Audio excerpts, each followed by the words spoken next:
Phoned in late last night, sick. Came to the rink this morning. Very doubtful for tonight. If he doesn't go? If he doesn't go, we have our 6. Griffin will play. Clendenning will play. Davey is close. He needs another day or two to. I fully expect him to play in where do we go? Ottawa. And once we get there, hopefully Schultze's back. We'll have 8 to choose from. Tonight we're probably limited to 6. Todd, what do you see as the potential for this line with David, Pouliot, and Everly? Well, the combination, and probably there's probably a lot being made of why isn't Yak there. It's nice to have those options, but Benny is a big, strong player when he's applying himself properly and consistently. He can open up a lot of space for those guys, and he has a good finish from the left side.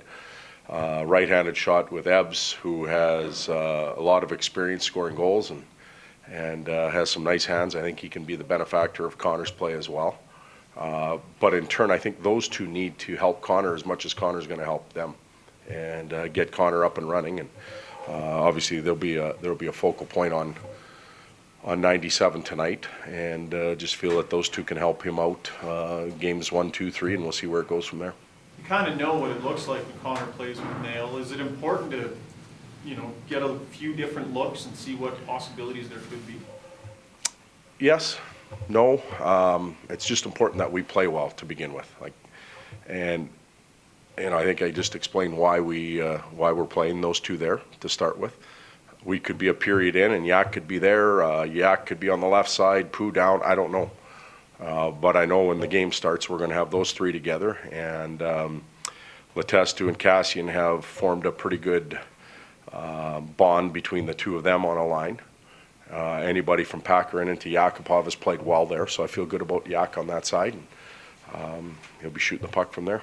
It seems, even for Sportsbet, if we figure out that a guy with really good hands playing on the right side of McDavid would probably be a good combination. Is this something that when you sat around in the summertime, you thought about doing right from the start of the year, and are you sort of equally as looking forward to seeing how this clicks? Because it should click. Well, I'm intrigued by what the potential is for it, and yes, we did talk about it in the summer. Jordan and Connor have never played a game together, never mind on the same line because of the injury factor, so it will be nice to see what they can do. I think Jordan's threshold for production and impact on the game is higher than we've seen.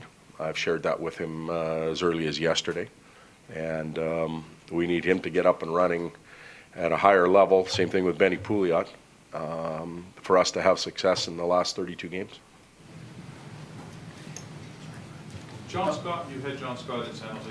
Did Yep. you watch the game yesterday? I did, yeah. What did you think of? Thought it was great.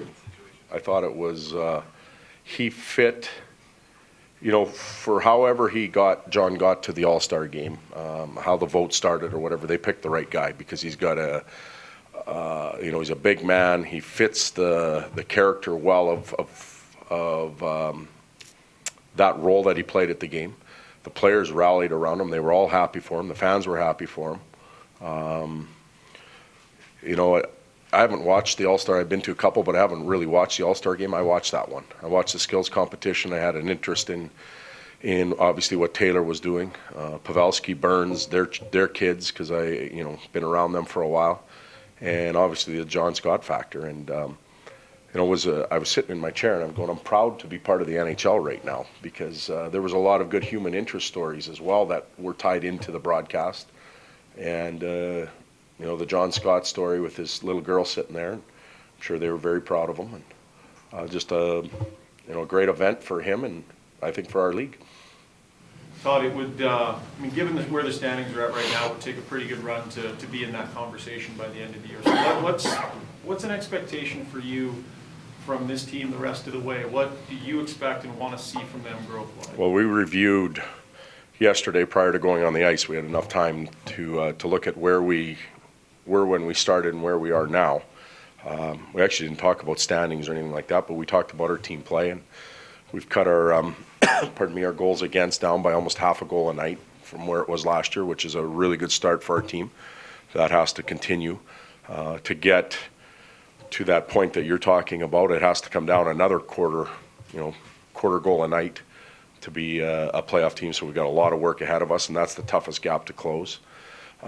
We talked about our ability to stay in games and compete longer and have that drive and desire and fortitude to plow on maybe when it isn't going that well. And we've been able to play in, I think it was 25 one-goal games, and we've had 6 other games where teams have scored empty net goals against us and lost, and we've played in 3 games where we've scored empty net goals. So 34 or 50 games have been basically one-goal nights for us. That's a good thing for our team to be that close.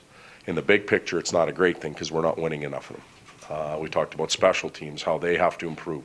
Penalty kill's done a real admirable job over the last little bit. Obviously, power play has to improve. Then I met with some individuals about their play. Had kind of that mid-season review, and Jordan was one that we talked about earlier, where are they at or near their threshold? Are they pushing the envelope higher, or are they really just trying to get to the midway point? We've had some real good success stories. We've had others that have to pick it up, and so individually we have to get better. So we've done a lot of review over the last few days.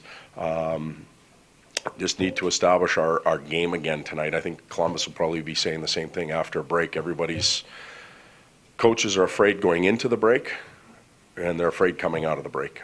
It doesn't matter which team you're with. You don't know really what you're going to get and how they're going to respond.